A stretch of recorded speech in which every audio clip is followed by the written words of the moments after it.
The chime of the bell beckons us into sacred time. Good morning. Good morning. And welcome to the First Unitarian Universalist Church of Houston, where we widen love's circle by honoring the inherent worth and dignity of all.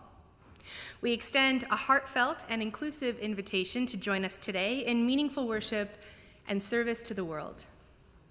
Buenos días y bienvenidos a esta comunidad donde ampliamos el círculo del amor, honrando el valor y la dignidad inherentes de todas. We greet all those who join us this morning, and we hope that if you're watching the live stream, that you will fill out the online attendance form and refer to the many announcements in our online order of service. We ask those here in person to take a moment after the service and introduce yourself to someone that you may not already know. Now, please join Savannah for our first song.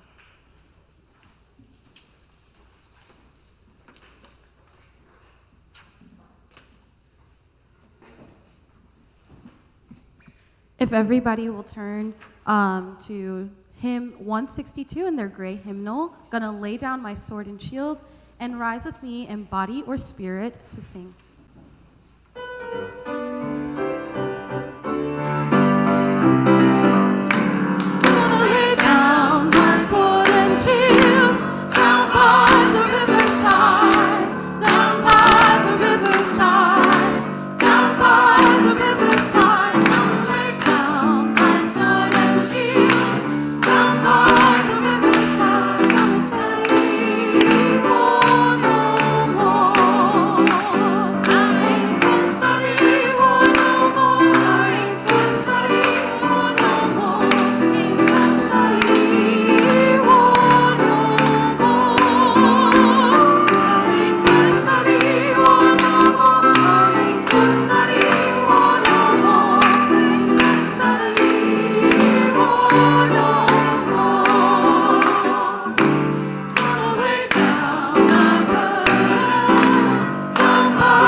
This morning, in the spirit of the old human dream of freedom and peace, I'm going to lay down my sword and shield. I'm going to study war no more, we say. May this community, may this place, may this day be a space and a time for dreaming of such a world and doing what we can to build it together. I'm going to lay down my sword and shield, summoning the spirits of peace, of hope, of justice, of dreaming. I say, come, friends, let us worship together.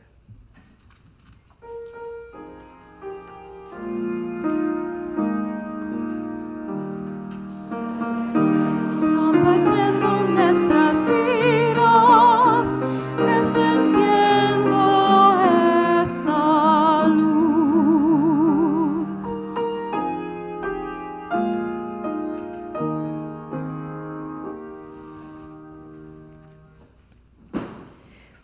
Please join me in reciting our congregational covenant, which you'll find in your order of service. Love is the spirit of our congregation. The service is our prayer. To dwell together in peace, to seek truth in love, and to encourage one another. Thus do we covenant.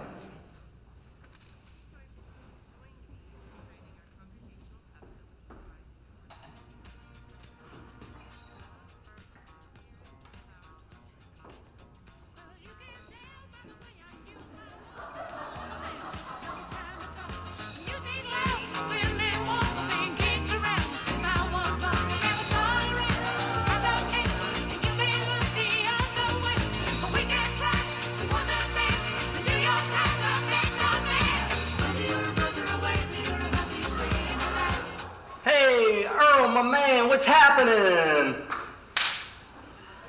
Right on, brother.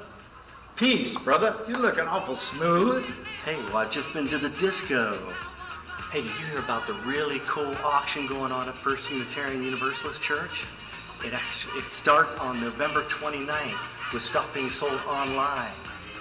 The internet was even invented back in the 70s, believe it or not. But the main event is the live auction and party on the 6th of December. But we have a lot of groovy ministers down at First UU who really know how to throw a party. But the best part about the whole thing is that people in the congregation donate things and businesses donate things, and all the proceeds benefit the church. Can you believe that? Dynamite! But the live auction party on the 6th of December, at the end of the evening, we have a live auction in the sanctuary. But you know what, Earl? I heard that you know a lot of things about live auctions, including having some corny jokes to throw in there. You better believe it. You want to give me an example? How do you do a live auction? All righty. Well, let's say we're going to auction off a round trip to the airport. Okay. Okay? So I'd like to get a starting bid at $50. Who gave me a starting bid at $50? Anybody give me? I got a $50 bid over there. Anybody give me 100? I got a $50 bid. Give me 100. Anybody give me 100? I got a $100 bid right over there. And they give me 150. Anybody give me 150? I got 150 up there. Anybody give me 200? I got 150. Give me 200. Anybody give me 200? I got 150. Give me 200. I got 200 over there. Anybody give me 250? I got $200 bid. Give me 250. Anybody give me 250? Okay. No more bids. Going once. Going twice. Sold. Hope to see you at the auction.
Today is our annual religious exploration photograph.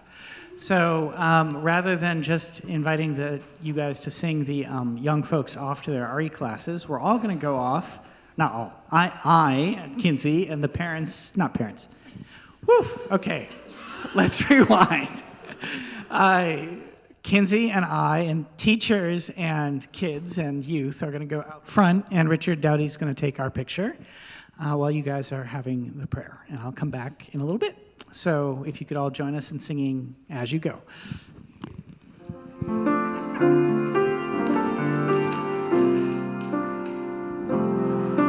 Oh, may joy surround you as you go. Go in peace.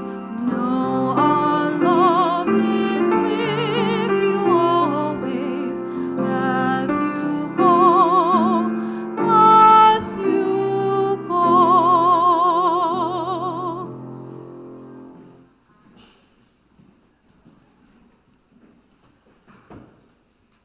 Okay, beloveds, now is the time to settle, to feel yourself fully arrive, maybe for the first time today, maybe for the first time this week. Bring a stillness to your body. Bring an even, comfortable cadence to your breathing. And feel this space holding you just as you are.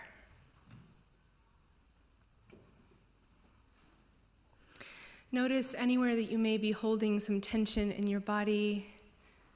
Send that place care and grace, and relax if you can.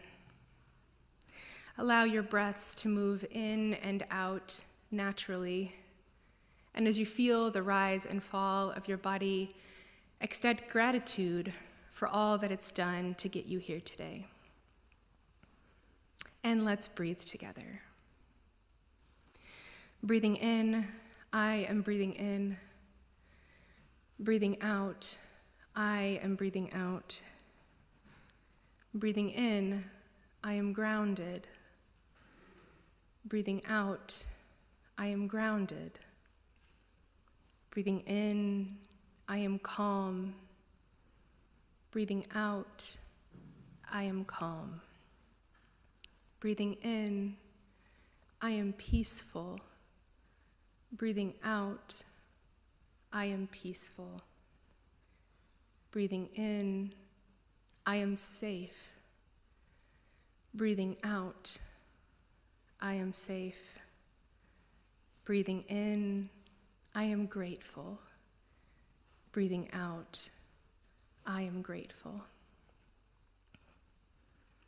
In all the busyness of our days, our breath grounds us and reminds us that we are a part of the larger heartbeat of the world. Today, in these quiet moments, we honor and dignify the upcoming Transgender Day of Remembrance, annually observed on November 20th, which honors the memory of the transgender people whose lives were lost in acts of transphobic violence. From this moment of grace and groundedness, we visit our open hearts, awash in grief for our lost transgender siblings. Spirit of life, this is a prayer of recognition. Help us recognize the roots of sexism and white supremacy that feed transphobia and make so many members of the web of life unsafe. Help us recognize the power of our privilege as we speak to injustice. And help us recognize that nothing changes unless we sacrifice our comfort. Spirit of life, this is a prayer of resistance. Help us resist theologies and ideologies that stoke separateness, that prey on the vulnerable, and that end lives instead of nourishing them. Help us resist collusion with violence, with systems that feign help but really hurt. And help us resist our own complicity through silence. Spirit of life, this is a prayer of remembrance. Help us remember the 354 beloved humans, lives cut short, reported to Trans Lives Matter database by the people who loved them this year. Help us remember the most marginalized, the trans women of color, the sex workers, the houseless, the abandoned, the discarded. Help us remember to uplift, to honor, and dignify all members of this interconnected web, not only in death, but in precious life. May this day of remembrance also be a day of fierce resilience. May participating in mourning precipitate working for change alongside all the living, in grief and remembrance as one human family. Amen.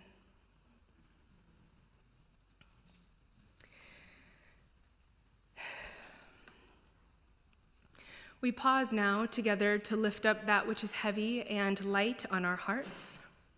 We keep Martina Staples in our thoughts as she navigates ongoing health concerns. We hold Rosemary Loudon close as she receives ongoing medical treatment. We send our healing thoughts to Cheryl Rivers as she recovers from a procedure on her knee. We hold Pandora Johnson with tender care as she navigates breast cancer treatment. We send healing thoughts to Jason and Kim Clark, longtime friends of the Boston family who are recovering from an acute accident. We send Ames's grandfather our best healing and loving wishes as he experiences health declines.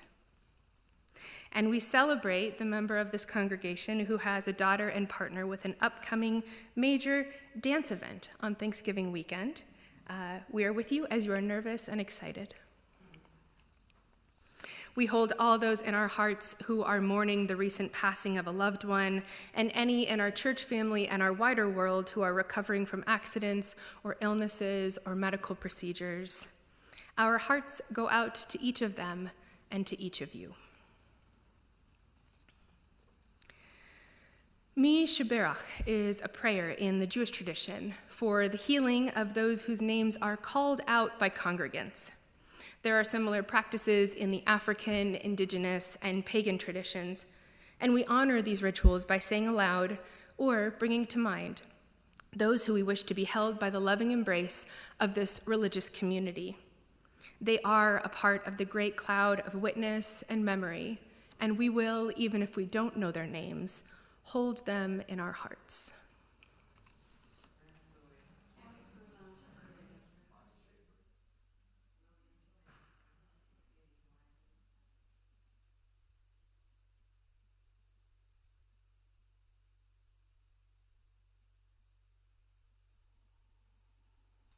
Along with everything spoken aloud, let us remember the suffering and the joy amid our community that we don't know, and that which is kept in the silence of our hearts. We pause together in awe and wonder of the beauty, diversity, and mystery that is life. In the spirit of love, in the spirit of hope, and in the spirit of compassion, I invite each of you into a time of silent prayer, meditation, or reflection.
In the quiet of this place, let this moment fill with grace. This is my prayer. This is my prayer.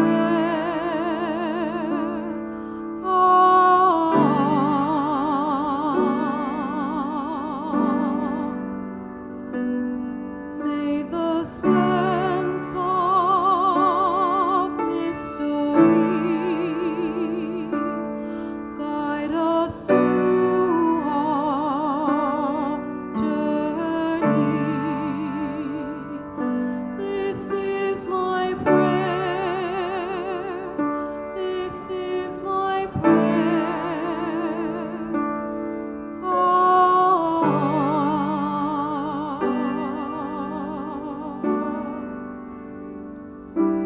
This is my prayer.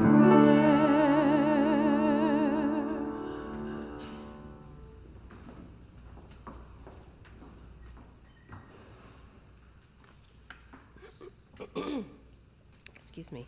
Each week, our morning offering is shared with an organization that shares our Unitarian Universalist values.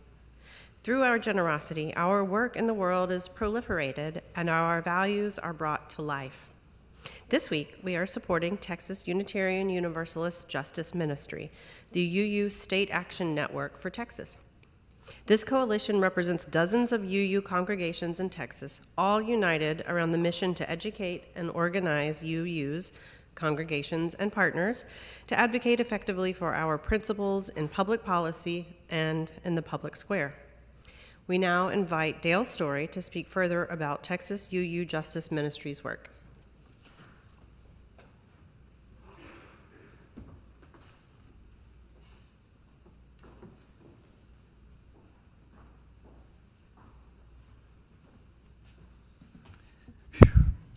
Thank you, Becky. I realized from this morning, and I did the same thing a few weeks ago, My most recent experiences speaking before a microphone were limited to 2 minutes, and they would actually turn off the sound at that point. So I'm not going to rush it this morning, so bear with me a little bit. Try to be a little more personable. In fact, I want to start with a personal story. I think I need to begin with one.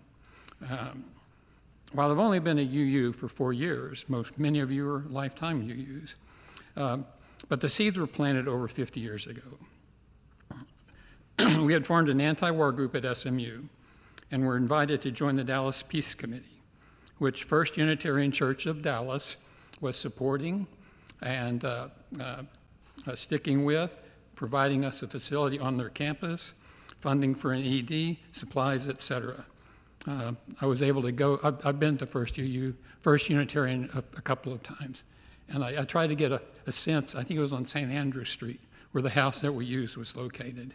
They said, yeah, it was located right there, but it's been destroyed since. But there were so many memories that happened there. Those years were a very impactful period of peaceful events, opposing the war and racism. But we were also facing infiltration and harassment by the Dallas Police Department, and the SMU president was denying our right to free speech, which we sued him in the aftermath of that. But First Unitarian Church of Dallas never stopped providing support and never let us down, and I've never forgotten that. As soon as I became a member here, I joined the JCC, which followed with involvement in Texas USM. And at that point, I was reminded of the Dallas Church decades ago in terms of an unfettered commitment to social justice. And I wasn't here at the time, but I certainly have learned a lot about what happened in this church in the mid-1980s with the sanctuary. Texas USM's commitment to promoting our values in the public square provide a powerful coalition to expand our voice over 40 Texas congregations, along with over 20 state action networks nationwide. Again, I don't want to take too much time. I could go into many, many details, but I just want to skirt over a few of the major examples of the work of Texas USM. First, not necessarily foremost, but is lobbying in the Texas legislature in odd number years. A lot of work goes into that. A lot of people spend a lot of time there. Of course, there's the Advocacy Day. And in fact, hopefully you've seen pictures of it. Hopefully many of you, I know many of you have been there, but having 200 Unitarian Universalists singing protest songs in our yellow shirts in the rotunda is something you'll never forget. Texas USM is involved heavily in UU the Vote in even number years, supporting congregations, helping out with Get Out the Vote with a variety of different groups, Vote Forward and many, many others. And Action Hour, which is very dear to me, which is every Thursday evening via Zoom. We contact elected officials, we write letters, and we hear from guest speakers. Recent examples include leaders from major state organizations like Trans-Educational Network of Texas, Houston Leads, Texas Jail Project, Texas Civil Rights Project, and Plan C Pills. In election years, we spend time phone banking and writing letters or postcards to encourage turnout. Texas USM also is involved in a variety of what we might call educational inspirational programs. Current examples are trans inclusion in congregations, which has now happened on 3 different instances. It's now free for individuals or for churches. If you would like to form a group in the church, do it virtually or in person. That is available free of charge. A Sacred Journey, a transformational path to reproductive justice has been going on all fall. It's got just 2 more sessions left. I want to be sure to extend thanks to Mary Cook for speaking last week and serving as a board member for some 6 years. And I want to point out that our speaker next Sunday, and we didn't even know that, they weren't even sure in the office, but Michelle Benegos Matula, who is the interim ED and community organizer, is going to drive down from Austin and be here with us in person. As it turns out, that afternoon, there's a very important national televised, but it's focused on Texas, a virtual event called Conversations on Mutual Aid with Dean Spade at 2 p.m. on next Sunday. We're trying to organize an opportunity to show that and have a discussion here at church. So please mark your calendar, and we'll get more information to you. Okay, I thanked Nina earlier, and I'll thank her again for her comments. I wasn't sure that TDOR, the Trans Day of Remembrance, or that the Transgender Awareness Week was going to be uplifted, but she did it so eloquently. But I still have prepared a reading that I want to share with you. It comes from a statement from Uplift, the UUA, and the Trans Inclusion Congregations Group. Excuse me. Today we remember our sacred kin. Each one was beloved, each one mattered, but memory alone is no longer enough. To mourn is to move, to build, to act, to center love in a way that keeps people alive. May we commit to love the living well enough that we keep fighting, no matter how long it takes, until there are no more names. How to get through this. To be mourned, no more lives by violence too soon. So on behalf of the board and staff of Texas Fusion, I thank you for your continued support.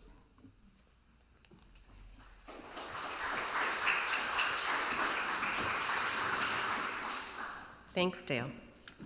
Those in our sanctuary will find the instructions for text giving in the order of service, and those watching the live stream will see the instructions on your screen. Our regular Sunday morning offering collection invites us to weave a tapestry of love and action. We ask you to give generously. An offering will now be gratefully received.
To dedicate our offering found in your order of service.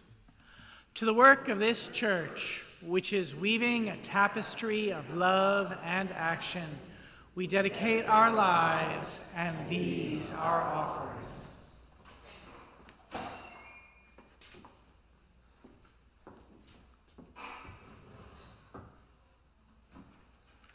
The first reading today is an excerpt from No Straight Road Takes You There by Rebecca Solnit. They want you to feel powerless and to surrender and to let them trample everything, and you are not going to let them. You are not giving up, and neither am I. The fact that we cannot save everything does not mean we cannot save anything, and everything we can save is worth saving. You may need to grieve or scream or take time off, but you have a role no matter what. And right now, good friends and good principles are worth gathering in. Remember what you love. Remember what loves you. Remember in this tide of hate what love is. The pain you feel is because of what you love.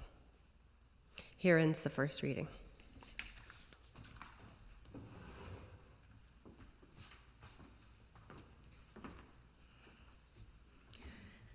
The second reading this morning is from Paradise Lost by John Milton.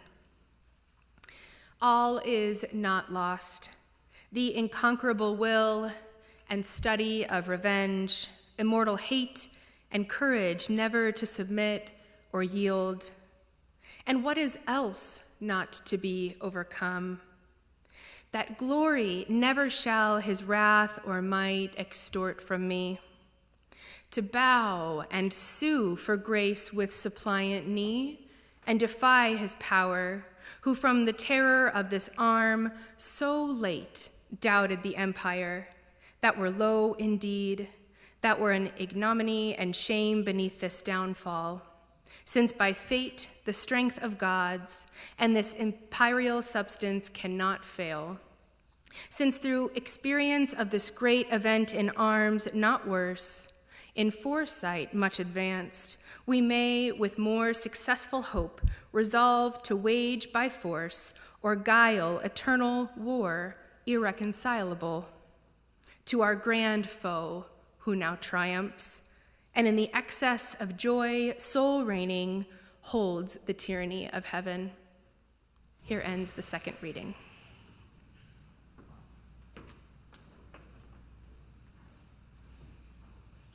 Good morning, everyone. If you can all open up your gray hymnal to hymn number 157, Step by Step, the Longest March. We're going to be singing this one twice through. And if you will all rise and join me in body or spirit as we sing.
The tragedy of life is not that people lose, but that we almost win. The journalist Hayward Broun once quipped, "It's not a bad summation of human experience. Most lives, even lived poorly or amidst the greatest of hardships, contain at least some fragments of joy, some snatches of love."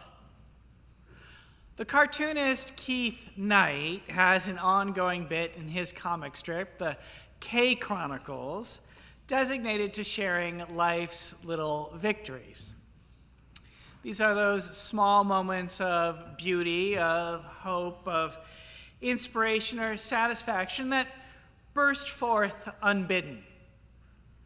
They include the mundane and possibly absurd, number 4,155, leaving a cup of Java on the roof of your car and driving off, and it's still there when you reach your destination,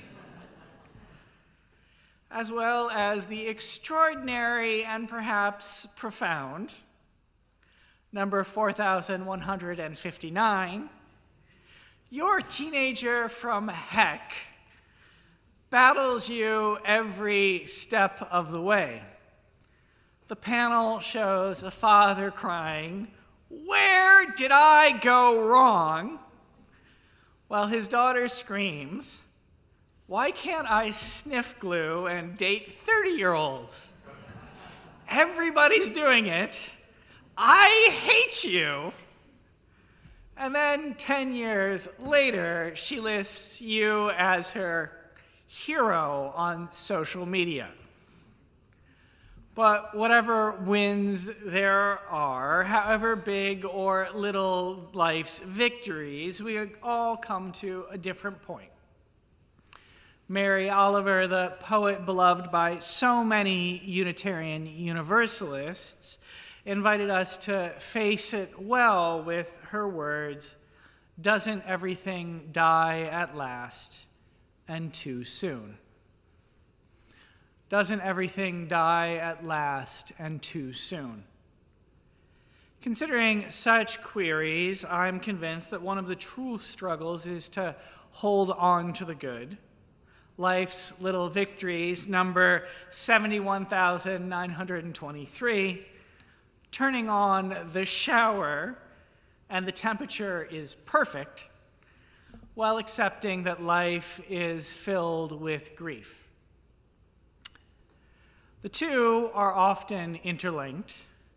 In that powerful text, Auguries of Innocence, William Blake reminded us in his dated language, man was made for joy and woe.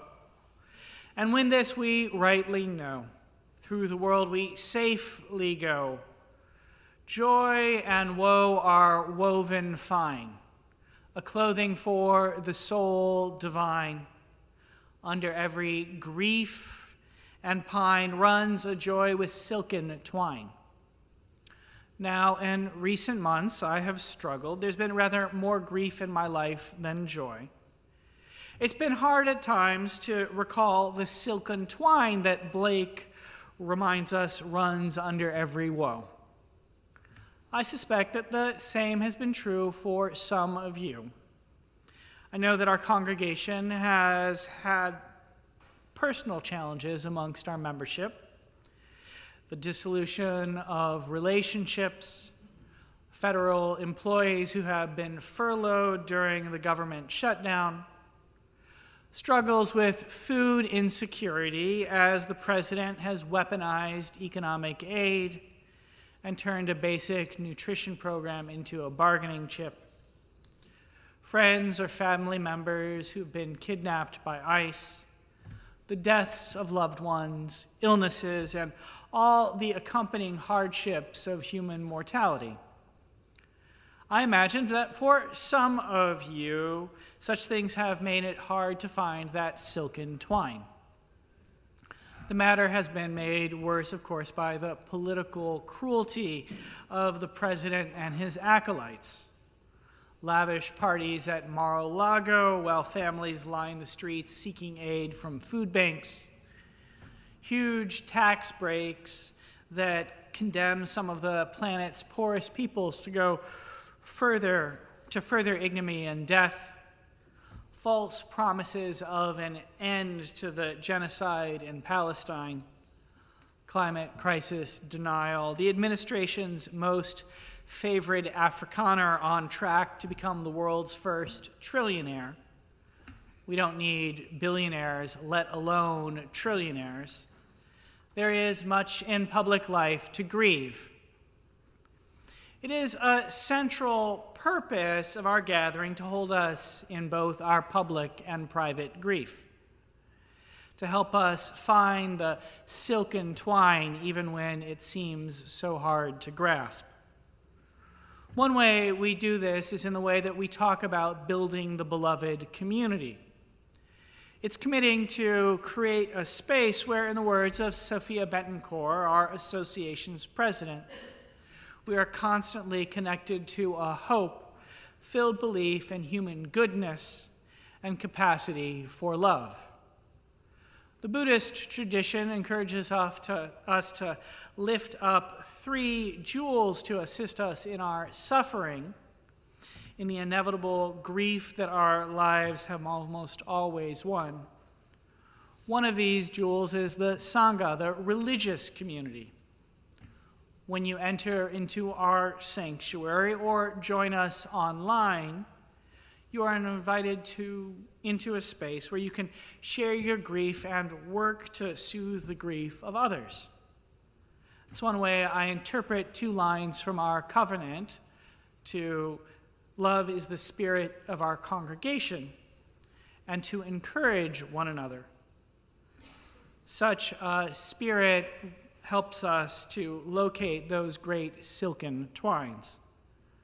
Like most authentic religious communities, we testify to our shared love through our ongoing ministries of compassion, the visits of the care team to the sick and shut-in members, the aid we give each other when we are in need, the shared parenting of religious exploration, and the assurances, the celebrations, the joys we offer each other in worship, in small groups, and in all that is our life together.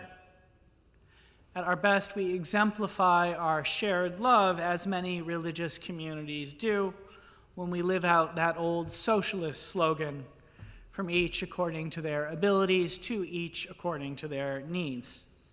It's a slogan inspired not coincidentally by the Christian New Testament. In the Acts of the Apostles, it reads, "The disciples agreed to make a contribution, each according to his needs, for the relief of their fellows." Joining this community does more than just provide us a way to accompany each other in our private griefs. It offers us a religious tradition from which we can understand our public griefs and even come together to find sources of hopes to uncover silken twines in times of despair and grief. Throughout this program year, we've been turning to our history as a dissenting tradition to aid us in reckoning with that public grief. Writing immediately after the 2024 election, Rebecca Solnit offered us reflections on how overwhelming that public grief can feel. Describing the attitude of the victors, the proponents of the politics of cruelty, she wrote, "They want you to feel powerless and to surrender and to let them trample everything." But, she observed in another essay, "The unforeseen regularly happens. We are charged," in her words, "not to take the short-term view, which breeds defeatism and despair. Instead, we are called to lean into the long-term one, in which we come to understand that crucial change is always possible. It just does not happen immediately, completely, or even permanently. Once you create a new vision of what is possible and acceptable," she observed, "the seeds are planted. Once it becomes what the majority believes, you've created the conditions in which winning is possible."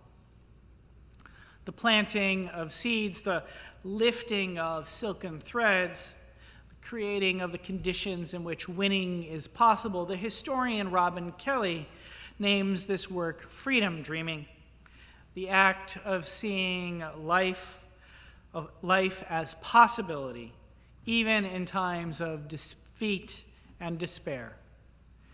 It is the work of proclaiming the kind of politics and the building of the kind of religious community that has more to do with imagining a different future than being upset with the present. Such dreaming has long been a dimension of our religious tradition. Each Sunday, we say that we are surrounded by a great cloud of witnesses. The phrase comes from a letter to the Hebrews in the Christian New Testament.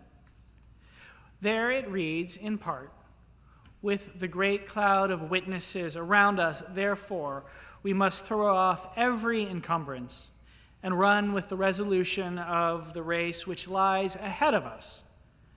The words are a reminder that we struggle with public grief as part of a community that has been confronting injustice for generations, each of our contributions but a step in the longest march.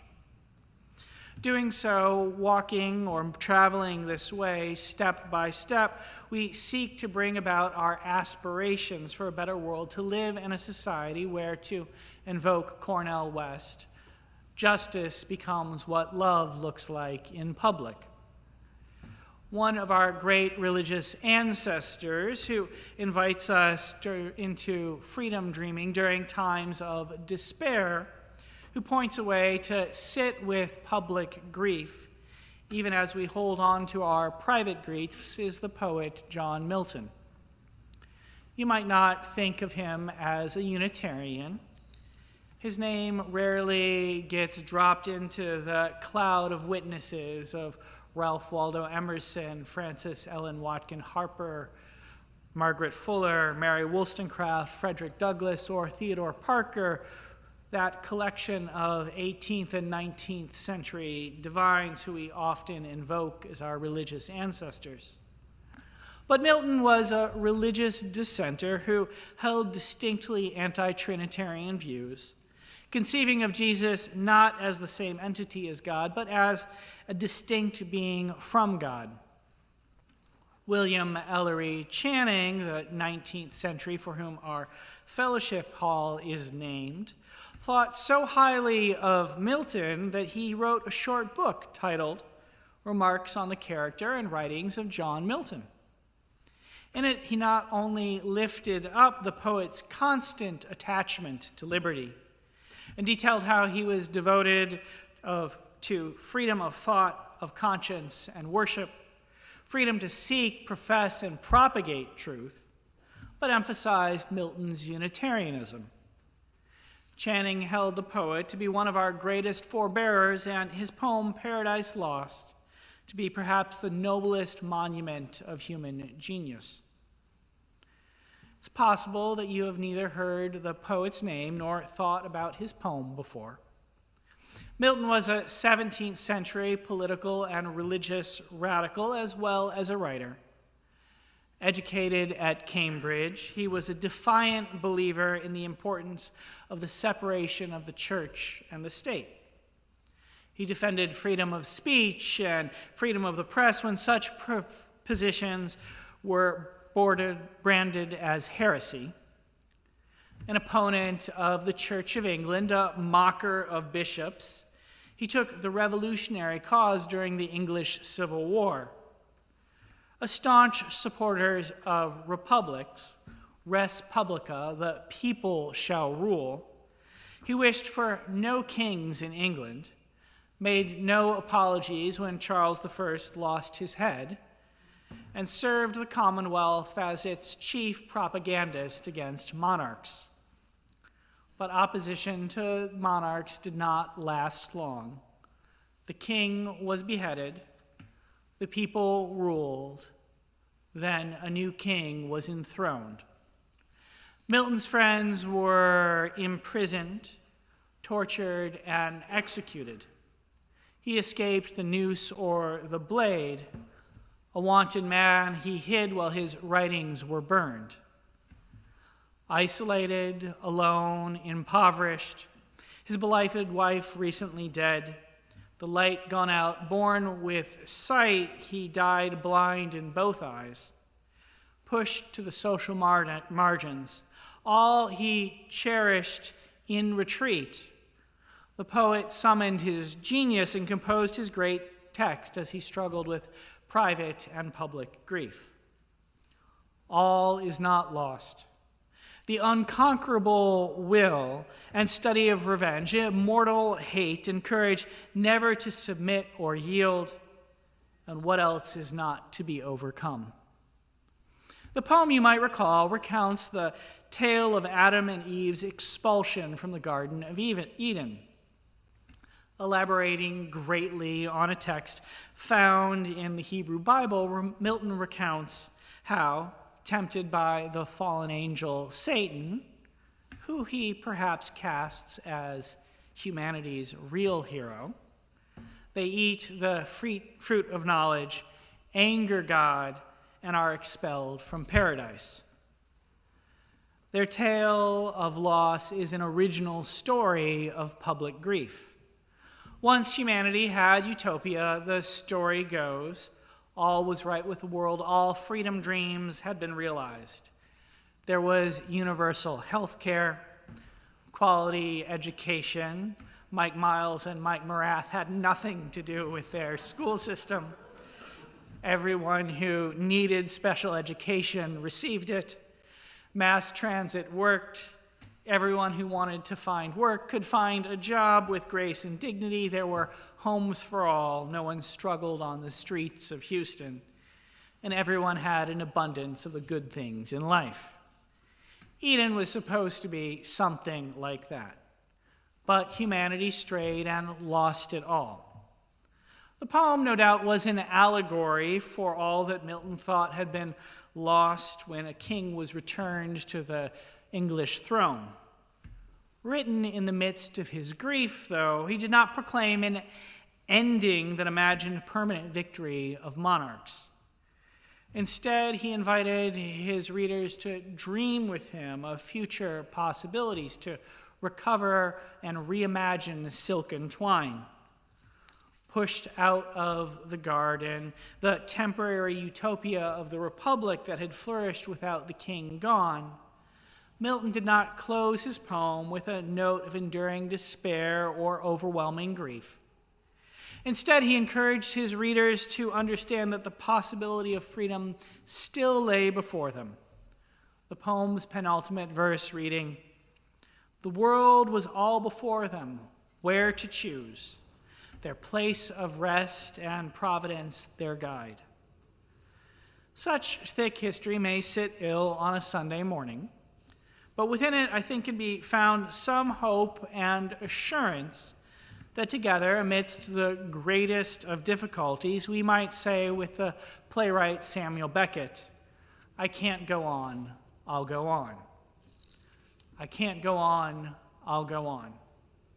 Being religious dissenters in a time when Christian nationalists seek to merge reactionary theology with the law means consistently proclaiming the importance of the separation of the church and the state. In Greg Abbott's Texas, it might even mean invoking the words of the late poet Gil Scott Heron, who said, "Especially that church and that state." It also means proclaiming the right to conscience. When they try to require public schools to post the Ten Commandments, it means saying religious choice is a matter of private conscience. When they outlaw women's reproductive health, it means saying reproductive choice is a matter of private conscience. When they oppose gender-affirming care, target the transgender community, seek to strip crosswalks of rainbow beauty, it means saying that gender identity and consensual love are private matters of the heart. Our tradition, Milton and so many others reminds us, calls us to say loudly, to say clearly, no religious community should use the law to dictate morality for everyone. This the poet knew, writing in the 17th century, that freedom consists in either spiritual or civic liberty. Who can be at rest? Who can enjoy anything? Who hath not liberty to serve God according to the best light God hath planted inside to that purpose? The best light God hath planted. Aged words that remind us that our tradition calls us to look first to the divine spark, the power to love each other and the world around us that leaps from each to each, first for religious authority. We seek validation in the scriptures, from the law, from philosophers and theologians, from poets and artists and preachers, only second. First, it is always the likeness to God, as Channing preached, or the best light God hath planted, as Milton put it.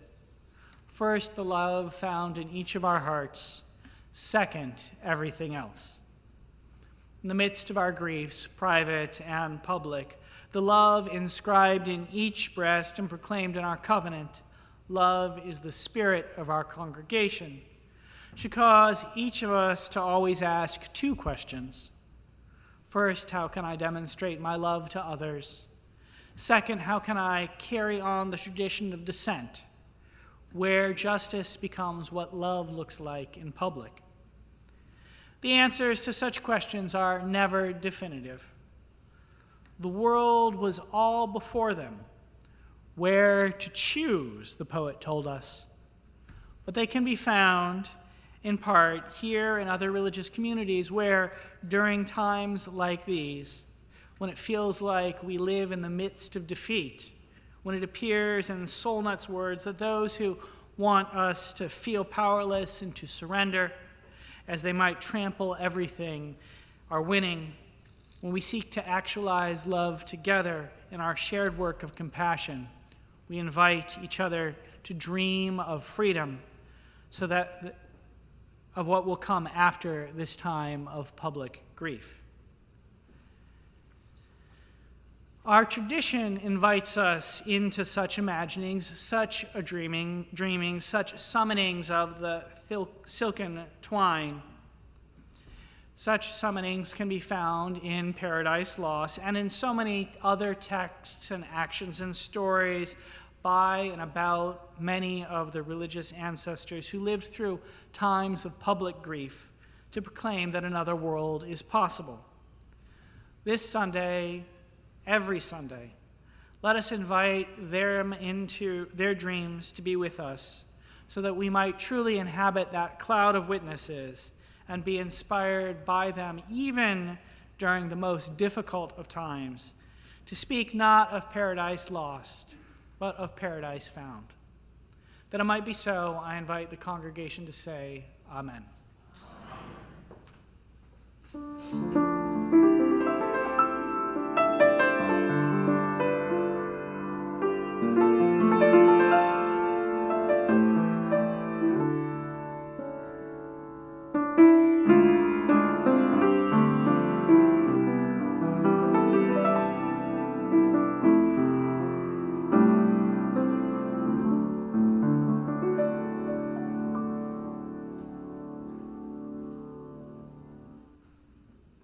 If you would all open your great hymnal to hymn 18, What Wondrous Love, and rise with me in body and spirit in song.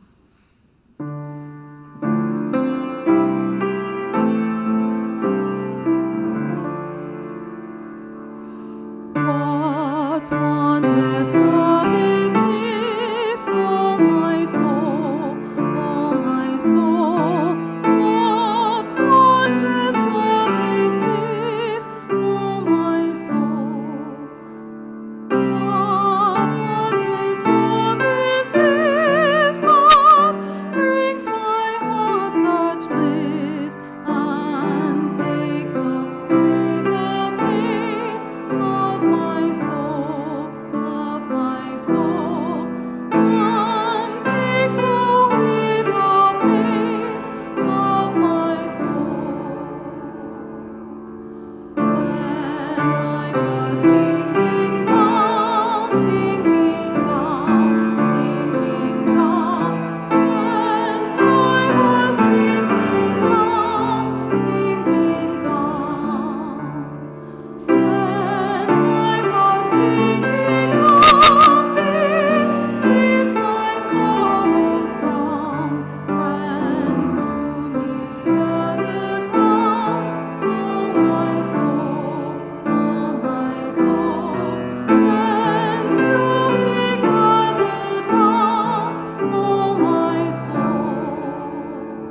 cross you'll find in your order of service. We extinguish this flame, but not the light of truth, the warmth of community, or the fire of commitment. These we carry in our hearts until we are together again.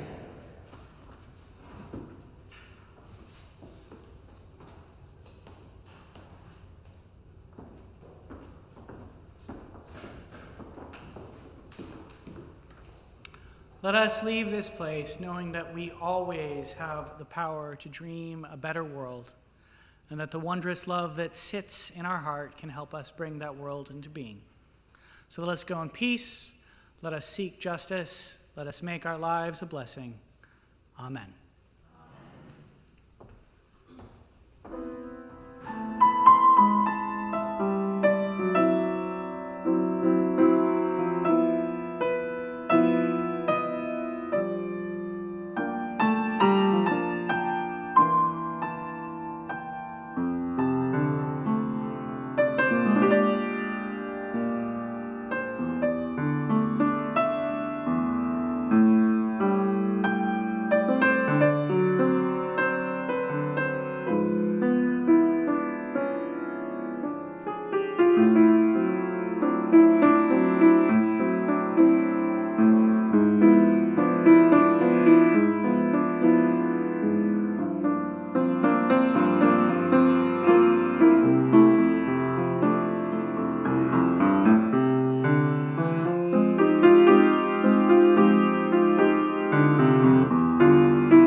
Thank you for joining us. We want to know who you are and would love to connect with you. Please fill out the link to the online attendance form. And if you are on YouTube, click like and subscribe. If you're interested in joining our congregation, email us at membership@firstuuhouston.org. Thanks so much.